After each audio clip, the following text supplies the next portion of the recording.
All right, guys.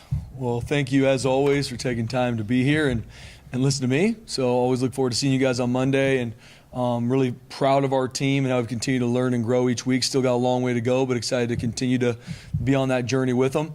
One thing of note, from last Saturday's game that I don't think I talked a ton about after the game was just how fast our team started. That was a huge point of emphasis for me and our staff was we have to start this game fast. We can't ease into this. We knew the opponent we were playing. We knew they were going to be well coached and ready to go. We got to start fast. And when you come out, cover the kickoff the way we needed to, 3 and out on defense, first play on offense, touchdown. I don't know if you can start much faster than that. So we got to build on that. The teams we play week in and week out, especially in our conference, you don't have the luxury to ease into a game and kind of feel it out and wait for something to happen for you to create momentum. You have to make sure that you start a game fast, and that starts from your execution and making sure our guys are prepared to go cut it loose. So proud of how our team started fast on Saturday's game.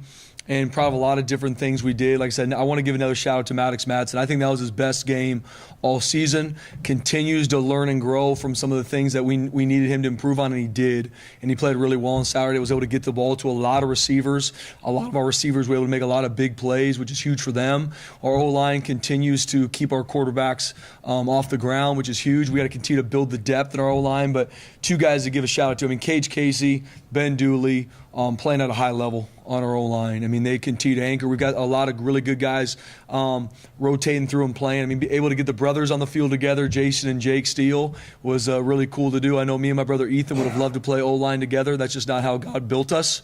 But hopefully, little by little, Johnny and Mike, know him a little bit better. So we'll see if we can continue to get that thing rolling. But proud of how our guys continue to grow. Very explosive on offense. That's the awesome thing on Monday. It's still going to be, what do we learn? Where are we growing to? And Hawaii is our biggest game of the season because the next game. And we know the challenge at hand. Defensively, there were some good things we did on defense. Gave up way too many yards, way too many explosive plays, and they are fixable. Now it is our job as coaches. We get paid to be problem solvers. We got to fix the problems, and it's all going to come down to a lack of technique and a lack of tackling. That's all over the film. Have to improve those things on defense and not give up 500 yards of offense like we did on Saturday. Can't happen. We have to be better. We have the guys to do it. Now we got to work our tail off to get it fixed. Especially on the flip side, we're going to play a University of Hawaii team who can throw the ball all around the field, have wide receivers that are matchup issues, have one of the best quarterbacks in our conference. So I know if I'm University of Hawaii and I'm Coach Chang, I can't wait to play the Broncos. And we got to be ready for that challenge, and we will be. And on special teams, man, being able to have that explosive return, Dylan Riley, We've had our struggles with our special teams unit throughout this season, being able to get a kickoff return for a touchdown. We play better. Still have some mistakes we got to clean up. Kicking the ball out of bounds can't happen. A couple mistakes in regards to our protection on our punt team. But we are getting better on special teams. Now we got to keep at it. So that's my message always is there's some good things on film. There's some guys that are really continue to step up and really add value to our team and make big plays. Now we got to stay at it. We've learned a lot about our team to this point. Now, how are we going to grow and get these things fixed like we need to? We played 5 games. That is it. There's a lot of hype and outside noise about college football playoff, Heisman, all these things, and none of that's happening now. Right now, we've got a big-time opponent, conference opponent. We got a 6.5-hour flight or whatever it is to go over there. They've been able to knock off a ton of great teams at home, and they got a really good team. Their defense, I think, is top 40 in the country. They're well coached. Coach Thurman was a NFL defensive coordinator. They're flying around. They're going to have a lot of challenging things our offense has to deal with. And obviously, Coach Chang, the play caller, that offense is explosive, and they can throw the ball all over the place. They create a lot of conflict with the defense, and especially pass game has been something that we've struggled in. We got to improve. So the challenge is there. We got to learn and grow from Saturday. Tonight, we're going to learn and grow from the film with our players, and then we're going to flip the switch and be on to Hawaii, and it's our biggest game because of the next one. You have scored in all 5 games first, and I think you've scored 4 of your 5 opening possessions first. How much conversation goes on in the week to do that right off the bat? Yeah, it's huge, Prater. You talk about starting fast, getting points on the board, being efficient, and so much of it comes down to Coach Koetter, our offensive staff, the game plan, but it's our players executing. It's not, all right, I'm waiting to work to where I feel like I'm in rhythm. No, you got to start now. That's in our prep from Monday to kickoff, is getting you ready so you can start fast and not wait for something good to happen to where all of a sudden now a big play comes. So I'm proud of our staff. I'm really proud of our players taking that to heart. And a lot of it too, Prater, comes back to practice. Like, we put a premium on starting practice fast. From pre-practice, some walkthroughs, some fits, and then when we get to when it's on and we've got done with our stretch and it's happening. It might be Indy, it might be a team period, but it is on. We have no time to waste. Our best is required, and so proud of our guys doing it in practice and showing up in the game. What kind of challenges does this travel pose for you to Hawaii? I mean, obviously, like you said, 6.5 hour trip, 4 hour time zone difference, kind of a late start as opposed to what you're used to, and then. Of course, I mean, I'm not saying the team gets distracted, but the distractions are there. I mean, that's there. I mean, that's part of this battle. I mean, and I've talked to a lot. We played there over in 2020 during COVID, so a little bit different. Have not played in their new stadium yet, me personally or this team. The flight, the travel, the distractions. You're going to a place with the beach and a lot of stuff going on. Like it's a hard place to play and win. I mean, their record at home is really good for a reason. And guys go there that are these high flying offenses or great defenses, and they struggled over there in the past. So for me as a coach, I'm always very upfront and intentional about the challenge at hand. This is a huge challenge, and they're well coached. They're playing at a high level. We have to be ready for that. Part of that is in between the lines, but part of that also is all the stuff we're talking about, the distractions, the travel, all the other things that we got to battle as well, which is a part of this opponent. So we got to work cut out for us. You let the guys, I mean, even for a 10-minute walk, even go see the beach? Absolutely. Okay. It's a big deal to me. I mean, even when we get in Thursday, I'm going to have our guys eat with their position group, and they're going to have an hour or two to go walk on the beach and hang out. I tell them, like, big boy hours around here. But these are what I expect when we do this, and the time you're going to be back and how you handle it matters to me. That's the college football experience too. When they go places like this, a lot of our players have never been to Hawaii before. I want them to experience it. It's a phenomenal place, and I'm excited for even Noe. He's going back to see his family, and I'm sure they're going to have tons of people at the game. And even Braxton Feely has a bunch of family from there. I'm sure there's other of our players going to have their families over there. I want them to enjoy that part of it, but we are there on a business trip. How does it change the preparation this week heading into this game? Say that one more time. How does it change the preparation for you guys with the time difference and everything else? Yeah, well, our prep's going to be, we just got to continue to fine tune it week in and week out. So we're not changing, practice time or hours or any of that kind of stuff. We're going to be very intentional when we fly out there, getting our guys acclimated to the time difference, which is a huge deal. We play at 5 o'clock. The game's kicked off at 5 o'clock. That's 9 o'clock here. We've kicked off at 8 o'clock here, so it's not a huge difference in regards to when kickoff is. But how we handle, the mornings and our practice, because it is a difference, we're going to be intentional, especially when we get over there, to handle some of those things. But how we prep, how we practice performance is game reality. We're going to put a paramount on that, as we always will, and we need to grow. You have some history with Hawaii just over the years, whether it be games, whether a lot of good players you've had come from over there, and with going to the Pac-12 and stuff, this may be the last time you play them for a while or go over there and play there. Just what are your thoughts on what that state has meant for this program and whether it be players, games, whatever? Yeah, BJ, great question. I mean, we've had a bunch of our great players from Hawaii. And they fit here. They've been huge parts of our culture. The Kanehos. I mean, I can go down the list. And it's been a huge recruiting hotbed for us. We got a couple young men we're recruiting there right now. And just being able to go over there and play, like even in 2020, we played over there in COVID, and they were in the old Aloha Stadium. No one was in the stands. I mean, we've been over there playing for years, probably for decades. And so with us moving conferences here in the future, we're going to play them less. I don't know if that means we'll never play them again, but there's a lot of history between us. I mean, we've had a lot of big-time battles with them. Back in even 2019 when Coach Rolovich was there, I mean, we played them on the blue twice, and they were rolling. And I know, Coach Chang's back to that run and shoot offense of old, and they're crushing it. I mean, they create matchup issues. And so there's a lot of history between us and Hawaii, a lot of respect for them and what they do, their staff. I mean, I think Coach Chang's done a phenomenal job getting the staff in there. I mean, these on all three phases, these guys play hard, and they play very, very sound. Like, that's always what I look at when I'm watching opponent scout. Like, yeah, you can tell their players have bought into what they want to do in all three phases, and they're extremely sound. Like, you don't see uncovered receivers or guys not in their gap or offensively wrong routes. Like, they're on point, and that creates challenges. And especially they're going to be at home, they're going to have a crowd. There's a lot of things that we have to combat in this travel trip, but I'm excited for our players to experience it. This is the beautiful part about college football, is being able to do this as a family, have these experiences in the hotel, our guys being able to see the beach. These are the moments that our young men are going to remember years from now when football is over for them, and the connections they have with their teammates on these travel trips means a ton to them, and it means a lot to me.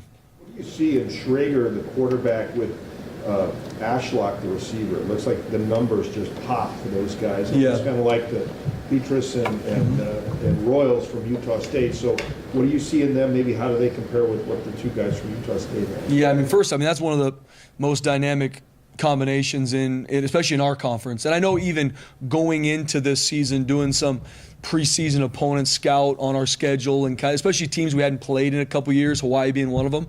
I got a ton of respect for what they do offensively, but especially the weapons they got. Number 5, Ashlock, matchup nightmare. The guy can run, and from everything I like to do research on the players we're playing. Seems like a phenomenal young man, one of their leaders. And that quarterback, from Texas, he can put it everywhere. Number 13 can make all the throws. He's nimble on his feet, and he can take off too. They'll do some design tailback draws, but also he can create movement in the pocket. And they're just so sound. Obviously, Coach Chang's been coaching in this offense for a long time, played in something very similar. They just, whatever defense you're in, they're going to have answers to have open receivers. They do a phenomenal job with that, and being able to have and it's not just number 5. I think this is one of the better receiving cores we'll see. Number 5 is a matchup issue. They got a bunch of different wideouts that can make people miss and create leverage issues for a defense. And number 13 can make all the throws. Like I said, going into this season, I knew he was going to be one of the top two quarterbacks in our conference without question. And by numbers, he is. What's going on with the pass defense? What are you seeing from these previous games going into? It sounds like a bad matchup for you guys this weekend. Yeah, it comes down to leverage and techniques, Prater.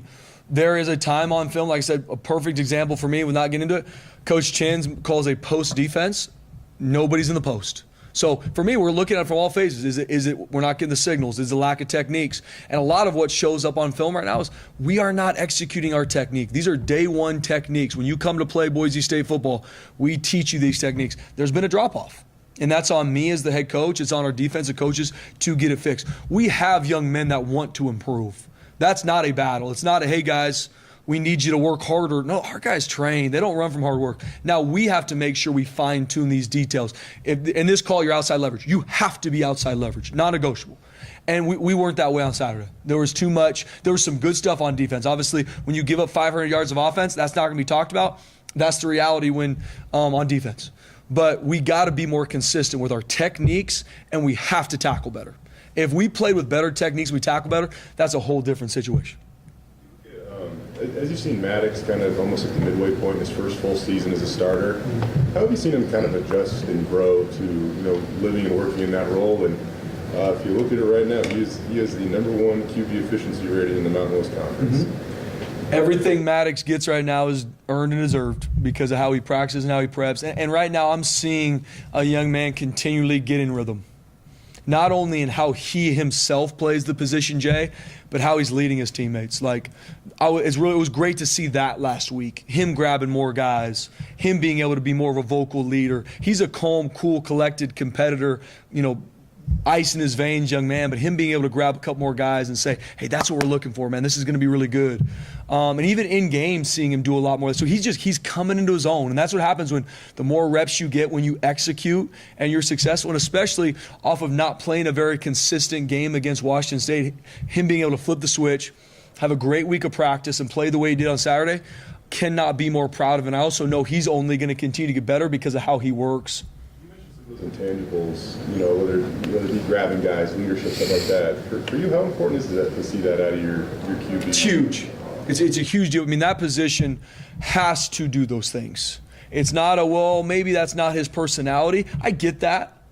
But that's something you have to grow in. No different at other positions. You got to grow in certain fundamentals. That's a fundamental you have to have that position because regardless if you're on offense, defense, or special teams, the quarterback has to be one of your leaders. And as a leader, you're taking your team or players around you in the right direction or in the wrong direction. And he has stepped up in that. First off, you got to lead by example, which he already does. And all our quarterbacks do that. First here, last to leave, how they prep. That's a non-negotiable with that position. But having guys step up and be those leaders. And yes, everyone's a different personality. Whoever God made our young man, I want them to thrive in that and be the best version of themselves. But Maddox he's stepping in his own in regards to how he leads, and he's only going to continue to get better. And so just very proud of Maddox. Bolt and Prince finally getting going a little bit. What can that do now that they get a taste and get back involved a little bit to kind of get their confidence going here moving forward? Yeah, BJ, great question. It's a huge deal. especially at the wide receiver position. You get some big catches, you get some touchdowns, you start getting more motivation, more confidence. And so I know, knowing those guys, the competitors they are, they're going to continue to ramp it up in practice. But for both those guys, they had a great week of practice last week. Not perfect. No one on our team practiced perfect last week. That's why we still have a lot to clean up. But they did a much better job in practice, and they did a much better job in the game. And so now, Bolt getting 2 touchdowns, Prince having a couple big-time catches, Chase Penner having a couple big catches. Cam Camper is consistently a matchup issue for defenses. It's going to continue to fuel that fire for those guys to even be better because we need them to be. Terrell, you mentioned Saturday how this time last week he was doubtful. Maddox is telling us, he went from not being able to raise his hand above his head to playing. Just what did it take to get him in playing position? Yeah, Latrell Cable's guys, 100%. Like this time last week, it's very questionable to doubtful for the game. And who Latrell is and why you can't help but love that young man is he's like, I'll be ready. Even if the trainers and everyone's saying, I don't know, lived in the training room, worked at it, strengthened it. And by the time we got to Thursday, Friday, our trainer's like, shoot, like Latrell's gonna be ready to play. That's who he is. He's a young man that has been counted out in his life. He's been through injuries. He's had football taken from him. And for him to work his tail off to be healthy to play on Saturday, even in a limited role because of the lack of practice, is a testament to Latrell Caples. And I have to also hit the fact that Latrell Caples is one of the biggest leaders on our entire team. Even when he was hurt and couldn't do a lot of the actual reps, I mean, this young man and how he's around his teammates, how he leads, how he's in the training room leading, making sure he's healthy and ready to roll. I am so proud of Latrell Caples and excited for him to continue to grow. We're 17 minutes into this press conference, and I don't think we've brought up Ashton Genty's name yet. It's weird. It is weird. And is he so damn good that we started taking him for granted? I know I don't. Maybe you do, Prater, but I don't. No, I'm just kidding. Yeah, I mean, guys, Ashton Genty's an elite human being, and he's an elite football player. Best football player in the country. I make no bones about it. And he's one of the best leaders I've ever been around. He's a generational talent on and off the football field, and he preps and trains like it. So we can sit here and for my whole 30 minutes talk about Ashton, but Ashton would also want us talking about the rest of his teammates. That's why he is who he is, because whenever I talk to Ashton, it is not about him. It is about how can I help the team? How can I help the team grow? How can I help more in special teams? How can I help our team? Because that's what matters to him. And then he goes out and performs what he does, helps the team. Both those are aligned. And he's just that young man. So like I said, we can sit around and talk about him more and more because he's earned and deserved it. But I love being able to shout out some of our guys that are doing some really good things because it is all about the team. And that's why this is the greatest team sport on the planet. We have the best football player in the country. But we have a really good team that needs to continue to grow and develop. And I love, the other day I saw Kirby Smart had a quote that I loved. I think he said, in the SEC, so I'd just say in college football in general, humility is right around the corner, something like that. Humility is coming for you next week. And it's so true. I mean, you look at college football. That's what you love about college football. I mean, you look at, ranked teams losing to unranked teams or all these different, parity. And that's the beautiful thing about college football. It's all about the next week. And if the next week isn't your biggest game and you don't prep for it, you don't prepare like it, you'll get beat by anybody you play. And so it is the greatest team sport on the planet. So coming back to Ashton, I mean, Ashton Genty is an elite human on and off this football field. But I love being able to talk about the rest of this team because we are the Boise State Broncos, and I'm proud of our team, and I'm proud of where we're going. To get specific, but is Chris Marshall injured, or why is he not been? Yeah, he had an ankle. So he rolled his ankle really bad against Oregon, and it's taken longer than assumed to get him back. Hopefully he's going to be healthy this week, BJ. I have not gotten that official word yet. He was able to do some routes on air in a little bit last week, but hopefully we get him back. We need him.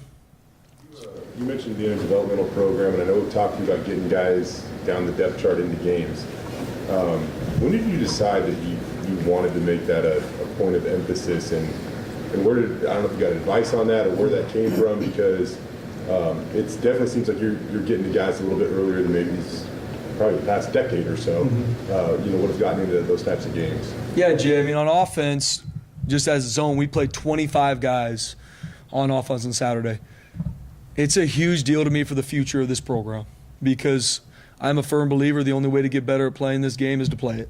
and especially in game. So when to do that, when to pull starters and put in your second string or guys that aren't the starters, that's a fine line every single week. And it's not just my decision. I use, Coach Koetter, the position coach, go into the game with some understandings of kind of the team we're playing.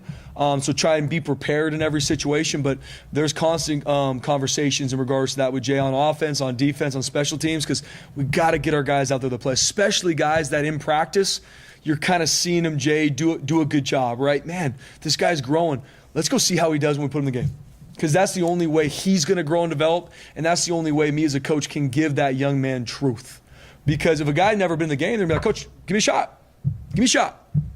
And I'll tell him, your first shot's in practice. If the young man does a good job in practice, it's my job to give him an opportunity to do it in the game. Now, when to do that, the time to do that, that is obviously game dependent, where we're at in the game. But I love being able to get guys in and play because that's how they develop, and that's how a year from now, maybe 2 years from now, some of these guys, they're going to be the guys that we're all sitting here talking about because they got those game reps. So like even with Dylan getting, 6 carries against Portland State, do you think that helped him step on the field against Utah State and execute and what, he really had one significant big opportunity, he did it. Absolutely it does. Because now going forward, he's got more and more game reps. And every time he's in that meeting room with Coach J-Mo learning, all the fundamentals and techniques and the schemes to play running back here, he's got even a more motivation in the back of his head. He's like, I'm going to get in the game. I'm going to get in the game. Like, I got to make sure I'm on point just like a starter is. And that's at all positions. If you feel like I'm never going to get in the game, you would love for those young men to still compete and study the way they should. It's hard. When you think there's even a glimmer of light that, shoot, my number might be called, that's going to motivate them to even prep more and help the whole team gel together, which is a huge deal. Do you make those decisions on when to put guys in on gut instinct, or is it more analytical? I think both. I mean, there's a feel of a game, but a lot of it is more analytical going into this. And like I said, I didn't go into playing Utah State saying that Ashton Genty, we're going to pull him starting the third quarter. That's just how the game was going, and we wanted to get guys more reps on our offense, on defense, if the game was in a situation where we felt comfortable. That changes, and it's a fine line. Like I said, there was even a time in the game where we had to put some guys back in because we gave up some explosive plays on defense that we can't happen. So it's a fine line. I by no means got it figured out, but making those decisions is in game. But I do go in knowing specifically the guys that have done a good job in practice that we need to get out there. Hey, these guys, we need to make sure that we got to get them reps. Sometimes it's in a situation where you're winning and you can put them in. Sometimes it might be tied, and we know, hey, this guy earns it. We got to rotate him in. We got to have him go out there and cut his teeth. So it's a fine line. It's game by game. It's situation by situation. It's player by player, and that's a huge part of my job. Probably a dumb question, but safe to assume Dylan Riley's not redshirting. You're going to go with him. Yeah, he's going to play. Yep, he's playing, and like I said, something barring somehow, but we're playing. And that's my message, BJ, to really all our freshmen, and especially with the new rule with you can play in 4 games, you can also play in a championship game and bowl games or whatever you play after and still redshirt. And I just think in college football, like I've noticed here, guys that play as a true freshman, that could be special teams. It could be a little bit of O&D and play and travel and understand all that feels. When they're a sophomore, they've got so much more in the tank and ready and way more prepared than if they just redshirted. Sometimes, I mean, we're going to have a good amount of guys redshirt this year because it could be development, could be where the position group is at, and that doesn't mean they're not going to be big-time players for our team.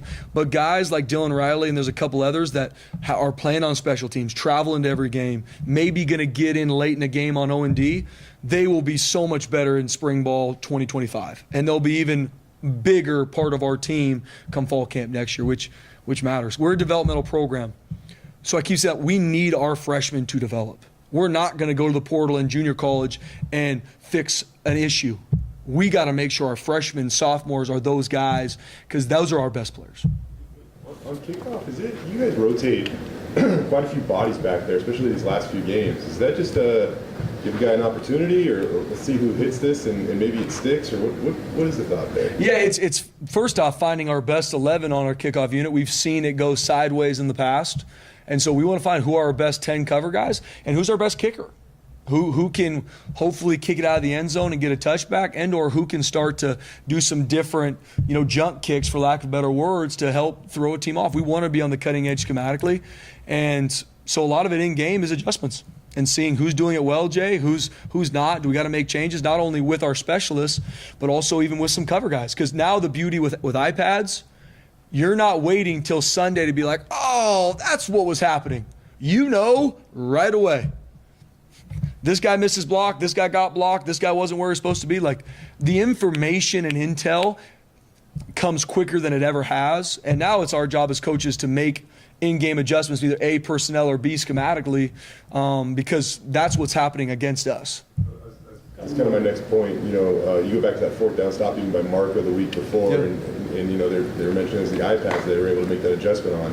How confident are you guys in what you're doing right now to use that as best you possibly can in game? Yeah, I feel confident, Jay. I think just like anything, we're trying to make sure we're using it the best way. Also, me as a coach, I am a firm believer, do not overcoach our players on game day. Like, it is our job to coach them to the highest level Monday to kickoff. But when we roll out on that field, I want a group of guys attacking success. Like, let them cut it loose. Does not mean don't make adjustments. Does not mean that we don't coach them at all. But I think with the iPads, you could easily have your own position meeting where you're trying to clean things up, and then you go on the field and you can see some guys play slow from that. And that's a fine line for us to make sure, yes, we need to make adjustments. We can't be sitting ducks. We gotta learn from plays that we've had prior in a game and be better the next series in any phase. But I am not going to let our players get overcoached. Like, we need to correct things, but I want them taking the field, not fearing failure, attacking success. So I think that fine line is something we're always looking into. Regarding Nohi, 2020, not a lot of fans. I don't know if you had any fans in the stands there at Hawaii. What does this mean to him to get a chance to play in front of family and friends? Yeah, it's a huge deal for Noe. It's a huge deal for our entire team because this is the biggest game of our season to date. But for Noe especially, I mean, a young man that's a senior, we ask a ton of him on the special teams, defense. He's played a bunch of positions for us, from corner to nickel to field safety to boundary safety. And he does it with a smile on his face, and he works his tail off to help his family. So I am so proud of Noe. I mean, he is such a great teammate, and he gives us so much versatility on defense and what he does on special teams. So him being able to go back to Hawaii, play in front of I don't know how many tickets and who's going to be there for. I know it's going to be a lot. And his mom and dad, Jared and Misty, are phenomenal people.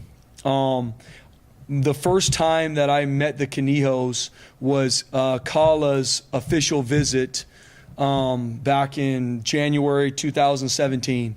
And I'll never forget, and no, he wasn't on that trip, but meeting Kala, meeting Jarrett, meeting Misty, and I was, a graduate assistant just trying to figure out why it's so cold in Boise, Idaho. And here's this young man from Hawaii and meeting his parents and getting to know them now over these 8 years. I mean, he comes from a phenomenal family, and know he's just going to be a champion in life. So him being able to go back to Hawaii, play in front of his fans, his family, I'm excited for him. How unique is maybe your connection with a guy like Noe? And a lot of people don't. He's a dad. A lot of people don't see him say goodbye to his kids for a little while and things like that. So just type of dynamic does that add as your guys' player-coach relationship? Yeah, I mean, I got so much respect for Noe, and his life is different than every one of everyone's life is different, but his life, especially as a father, is very different than a lot of our other football players. But it's hard. I mean, the stuff that he goes through to get his degree here to play football when his kids are in Hawaii and he only sees them on breaks or when they're able to come out to games, that's hard.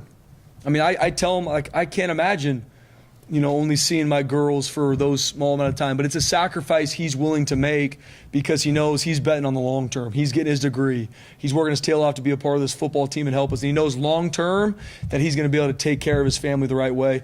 And it's also a testament to his parents. Like I said, Jared and Misty are 10 out of 10 people, have raised him, call their kids the right way. And so the respect I have for Noe because of what he has to deal with outside of the strenuous and anxiety that comes with being a student athlete, he's also a father. And that's a lot on his plate, and he's doing a great job with it. I know it's not easy.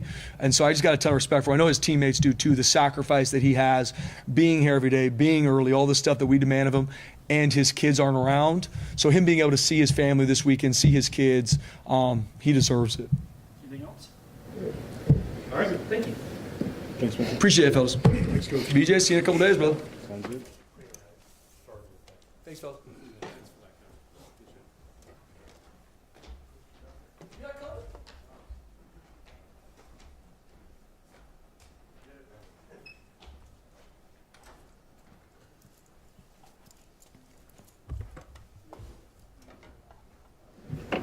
Questions for Dirk? How nice was it? We talked about Prince and some of those guys, receivers, Prince and Bolton in particular, getting them involved. Yeah, it was great. I mean, everybody wants to touch the ball. It's good when it can happen. Can't always happen that way. Do you go into games thinking that, okay, Bolt needs to get more involved, Prince needs to get more involved, and you come up kind of as a scheme, or does that just kind of happen organically in the game? Sometimes we do. Yeah, I mean, sometimes we do. Sometimes it's luck. Was this a case of trying to get Bolt and Strawn both more involved, or? Somewhat. Not. I mean, first we're trying to win the damn game. Is what we're trying to do. From everything we've heard, a Herculean effort by Luttrell to get on the field last week. Just how Yeah. impressed were you with the work he put in to make that happen? Well, we don't see all the work when those guys are coming back from injury. They're doing most of that work, with the training staff, and so at the first of the week though they were counting him out, and we didn't have him involved in the game plan, and that just shows how much he wants to be in there, because they didn't think he had a chance to make it, and he did, and he played well.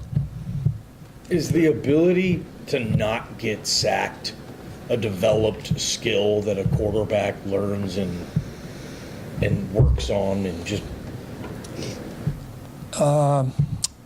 They need to, yes, they need to learn it, because no, not everybody does not just come by that naturally, for sure.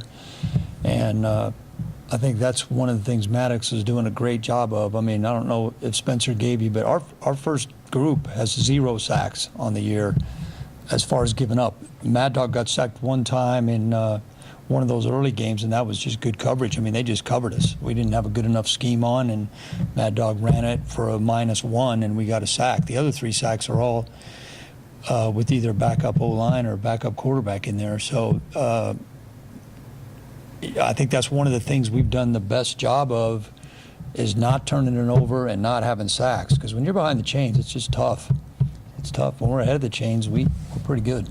They're juggling centers. You just don't hear that very often. It's like one position, and you got Holmes and Steele, and the last 2 or 3 games you're juggling. It seems like Steele's maybe closed that gap. How difficult is that, and how are they executing it? It has not been difficult because of the good job those 2 guys have done. They've handled it fantastic.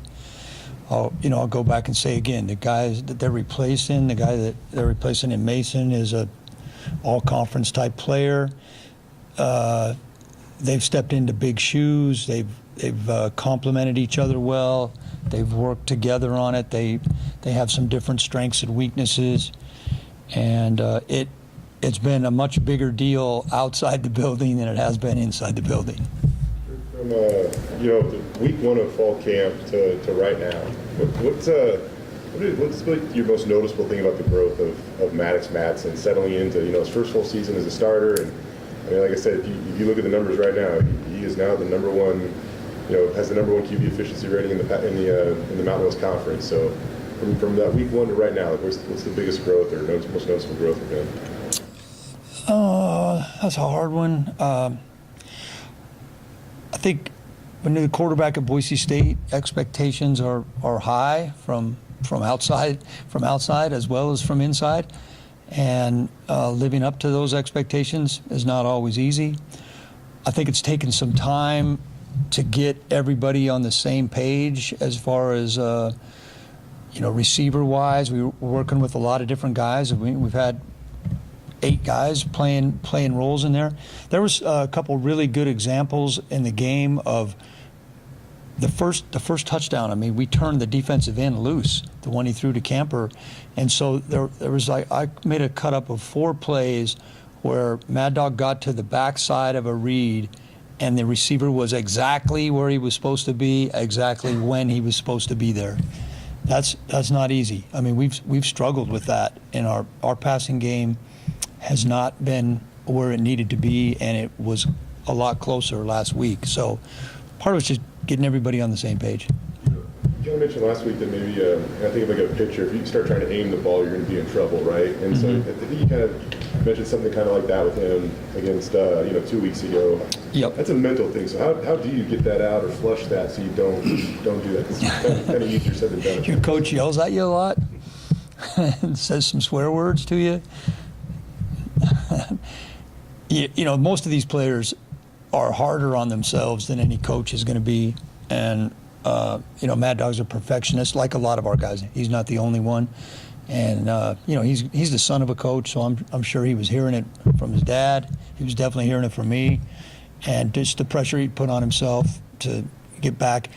I mean, Maddox played in this game like I see him quite often. It hasn't showed up, as clear as maybe everybody would like it until this last week. But that's the Mad Dog that I see almost every day. Austin Bolt said nobody prepares like Madsen. How smart is this kid? I mean, you've been around like Ryan Fitzpatrick level smart. I mean, yeah, that's pretty smart. Mad Dog can comprehend, and he remembers stuff. He's right up there. I mean, he's pretty good at it. I mean, I think when you're lacking in some areas of the, he's not the most mobile guy, he's not the tallest guy. You have to make up for it in other ways, and he's been able to do that throughout his career in multiple sports. So, he's pretty sharp. What was that when, just what that was like when you had to come out for the one play to be evaluated or whatever, and you just had to throw Malachi in there on like 3rd and 7 or whatever it was? It was actually, it's lucky, when you're winning like we ended up winning, and you're looking back on it. But that's a good thing to happen for us. I mean, I tell Malachi every week, you're one play away from going in, and it just happened to be a 3rd down. And when any backup goes in there, we were just talking about the backup centers. All of a sudden, you're in, and you're not the backup anymore. Now you're playing. So, you got to be ready to go. So it's a good lesson for everyone, and a good learning experience for Malachi. And Malachi continues to improve. He showed some really good plays last Saturday, and then a couple we'd like to have back. I'm sure Wayne is telling us about some of the conversations you guys have when you have to make the decisions of when to, rest starters, when to get guys more reps. For you, what kind of factors do you consider about when to? I mean, obviously, not mentioning that quarterback because that was an injury, but other situations. Yeah, well, once we, when we're fortunate enough, and we've been a couple times to get the game in hand, my first thought goes to what players do we have to keep healthy for the long run. And certain players are invaluable at their position, just based on our depth or based on how talented they are. I mean, we've got a couple guys that we can't afford to lose. So, once the game is in hand, and whatever that number is, but I'll keep that secret. But is there a specific magic number that you? I mean, sort of. Yeah, sort of. You're the only team in college football averaging 50 points a game, and I know that's just kind of a milestone number that doesn't mean anything in the grand scheme of what you're trying to do. But what is the ceiling for this offense? Yeah, Ashton Genty's a generational player. So, we're not planning those one-play drives. I mean, we've had like 5 or 6 one-play, 60-plus drives. I mean, we're expecting those plays to gain 4 yards, and we'd be happy with that. You're ahead of the chains. So it was, he scores on that first play. It's almost anticlimactic. I'm finally, we were on defense first. We go through the kicking plays. Finally, it's time for me to do my job, and he takes a counter play and runs it 70 yards for a touchdown. Have some more popcorn and wait for the next series. What has coaching Ashton Genty taught you? Well, I've been blessed to be around a lot of fantastic players, and he's just ahead of his time. I mean, this guy's he's playing at a superior, elite level, and he's a junior in college, or and I think is he a true junior? Is he a 3rd-year junior? I mean, so he's just way ahead of the curve. With Ash, I mean, I know there are times where he certainly gets space and things get blocked up like at Georgia Southern, but how often does the opponent do?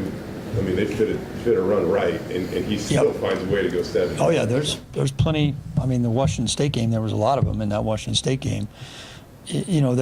We blocked a lot better in this last game, and we're going to have to block better in this game because Hawaii is excellent at stopping the run. That's one of their best things. So, but he does it way more than most. I mean, that's what makes him special. And there's all the videos and stuff out there of 5, 6, 7 guys having a shot at him. I mean, yeah, he's doing a lot on his own. How nice was it to get Breezy going? Really good to see Breezy. He got his first couple explosives of the year, got his first touchdown of the year. Breezy's a different style of back. He's a little bit more of a straight line runner, but he's also got exceptional speed. So when he hits it, he can go. I mean, with him and Dylan, both those guys have breakaway speed, and obviously Dylan showed it on the kickoff. Anything else? Your thoughts on Hawaii? Yeah, they're good. They're physical. They're well coached. They run hard to the ball. They have good depth. They have playmakers at every level, at every position. I mean, good set of corners. One really good safety. Those linebackers are tough. They're front. They rotate a bunch of guys in there. They can rush the passer. They've been impressive so far. You talked a lot about like some of those, some of the stats that are significant that add up to, big point goals and stuff like that a couple of weeks ago. But when it comes to executing in the red zone, what is the key down there? I got to talk to Patrick about that, because does a kneel down have to count as a strike against the red zone? That's going to end up.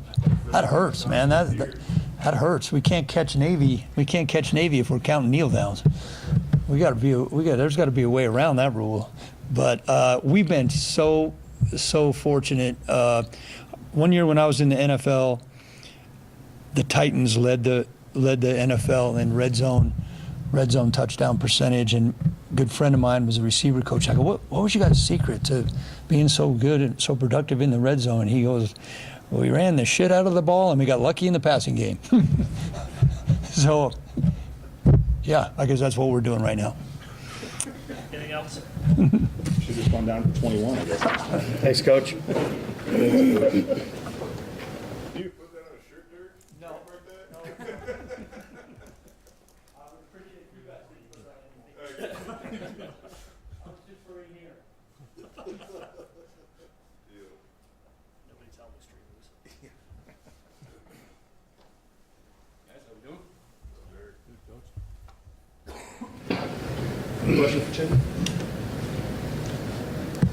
2 games in a row now, you guys have given up over 300 yards passing. What do you guys need to do to kind of fix those woes? Yeah, I think if you look back at the game from Saturday, I just cut them out. There's about 9 plays where you take those 9 away. You can't take them back. Get those fixed, and it's no magical answer. There's some technique issues we got to get fixed. There's some tackling issues we got to get fixed, and then we just can't have a lack of urgency once we start getting up on an opponent. We've got to keep that sense of urgency going, sense of urgency to get aligned, communicate, execute our techniques, and play football. How tough was Jalen Royals to stop? He's a good football player. There's no doubt about it. Fast, physical. He's a thick kid. He's hard to tackle. But once again, this ain't about who we're playing. This is about us getting us fixed first and foremost, and the rest will take care of itself. Erik, when tackling becomes an issue, what do you notice Monday through Friday, and how do you fix it Monday through Friday? Yeah, we spent a lot of time talking about that, and it's getting to the point of the season where you can't, we've been hitting some live tackles in practice, but you can't tackle a ton just because of the wear and tear on bodies. So we spent some time yesterday talking about better ways to execute a simulated tackle and intentional finish in the team periods. We're going to try out a couple new things this week, see if it works. But I know this, when our team targets high, it's not successful. When we target low, it is very successful. So I think the overlying point of emphasis for this week is how do we get them to target low when we're not actually executing a full tackle. The 1 interception through 5 games. I mean, for teams that are passing the ball as much as some of these teams are too, how rare is that, and how much, obvious answer, but how much would that help the passing defense numbers here if you guys can start getting some turnovers? Yeah, obviously that'll help. And we've had a few missed ops, but I think the other part of that is the other teams are doing a pretty good job of having a plan to get the ball out quick. Obviously, we've been successful getting some pressure on quarterbacks, so they've been wanting to get the ball out quick. And, the quick throws, not where you get a ton of picks. Now, you can get them, certainly. That's not where you get a ton of them. It's more when those routes develop downfield. You can get some tips. You can get some overthrows. But we have had some missed ops out there, and those are the ones we got to take away. Last week, but when you're getting as much pressure as you are on the quarterback, is there a little give and take there where I know you never want to give a big play, but are you more susceptible maybe to more one-on-one or more bigger plays in the passing game when you're getting more pressure and sacks as you are? Or? Yeah, I think a little bit. There is a give and take. The ball's got to come out fast. But I don't think the plays that got us the past week for the explosive plays were directly related to pressure issues. Now, if you're bringing 6 and you're putting some guys in a complete one-on-one and those kind of things, that's obviously an issue if you get picked up in protection. I just don't think that those were the things that hit us this past week. So it's on me to get those techniques cleaned up. It's on me to get those communication pieces cleaned up, and we will work very hard to get those cleaned up here starting today. I feel like Ty's playing back there, and obviously you guys put him in a pretty big role this season. He plays more than pretty much anybody on your defense, and he's always had some really nice moments, and sometimes you forget that he turned 19 2 weeks ago and he's only in his second year of college. Yeah, Ty, he's doing a great job. He's a leader for us as a young guy on defense. The thing about Ty is you can live with any mistakes that get made out there, but you can really live with his because he plays so hard, and he'll cover him up with some effort. There's some things that obviously out there we got to get corrected with him all the time, partly being a young guy, some inexperience, and just some things that he's never seen before as the live bullets start flying. But, he plays so hard and he plays so aggressive. He's going to get things fixed, with effort. He getting a chance to play in front of family and friends. What do you think this moment means for him? Yeah, I think it's going to be huge for him. Braxton Philly's got a lot of family in Hawaii, so those guys going back home probably going to be big for them, but also big for their families that don't get over here to see them a lot. So I think just those guys going back to the island, obviously helping us with recruiting a little bit, getting some local guys back there, getting their families to the game. But I think it's going to be really cool, especially for Nohe to have his kids get to see him play in Hawaii and those kind of things. You've only been here a couple of years. Boise State's had a history of a lot of great players from Hawaii that have come here and made impacts. And I don't know, Friday night you guys get to go out and see some games or what, but what is it about that island and that state that it's got a lot of history here?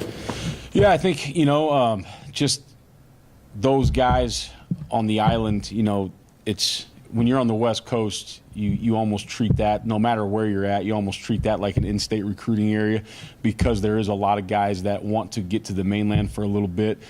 Certainly a lot of guys that want to stay home and play at UH, but also a lot of guys that have lived there their whole life that want to see a different part of the world for a few years or a few seasons. So I think that, you go over there, it's a very small in mileage, but there's a lot of people and a lot of really good football players on Oahu. So I think it's a very fertile recruiting ground. And the great thing about it, I've recruited it a long time, is you don't have to spend an eternity there because you can get around pretty quickly.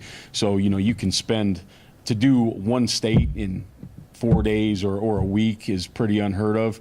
But I think that's one state, if you're just on the island of Oahu, that you can get that done. Without Sheldon, you guys get a little thin there on the inside, it kind of seems like. How do you guys kind of manage that? Was it nice to get Michael in there, once you guys got up for a little bit yesterday? Yeah, it was nice. It was nice to get a bunch of guys in when we got up. And obviously Michael Madry, he's coming along like we want him to. So he's going to get some more reps until Sheldon gets ready to go. But he did a good job when he got in the football game. Obviously, Mike Callahan's played a lot of football. So, without Sheldon, it's not exactly where you want to be, but we're going to be good. Next guy's got to get ready to roll. And then I think that was a good opportunity to get a lot of young guys some reps there in the second half on Saturday. How much does that, test those guys? I know Brax played a lot here, and Herb and the guy, and obviously Michael, but how much does that kind of more test those guys and stuff with their staying on the field a little bit longer time? Yeah, I think they're ready for that because of the way they train. I also think that I didn't say it, they've been telling the young guys since the beginning of camp, we're going to need one of you. Like, something's going to happen. You don't often go through a season and not get a D tackle a little banged up. 1 game, 2 games, a half, whatever it is. So they've been doing a good job of getting those guys ready. They coach them extra. When I'm not around, they really focus in on them in practice. When they're in, they really help those guys. So I think they're trying to build those guys up because they know, like, they can't play every rep, and they need those younger guys to step up. We've asked you a lot about the pass defense, and you're facing a top 40, passing offense on Saturday. What's this challenge like? Yeah, obviously, run and shoot style offense. They've done it for a long time. They got a lot of coaches that have been in this system for a long time. I think the biggest thing when you're facing a group like this is, they're not going to stretch you as much as Utah State did, but I think this group does a really, really good job of adjusting routes based on coverage.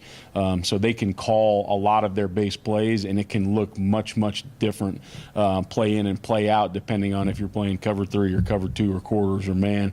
So that challenges you. It challenges you in the breakdown a little bit just to see, like, what was that play really? Was that the same as the one before, or was that a new play? But I think their quarterback and their receivers are really on the same page with what's going to happen based on, I'm getting a cloud, I'm getting a bail corner, whatever the case may be. I think they're really good at that.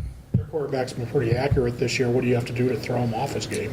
Yeah, I think the same thing that, with every other quarterback. You're going to have to pressure him a little bit, and you're going to have to confuse him with some coverage. And like I said, the biggest thing we have to do is worry about us. We have to get our base techniques, our base fundamentals back to where they were, back to the beginning. And that, like I said, that's on me. I'm going to get that fixed.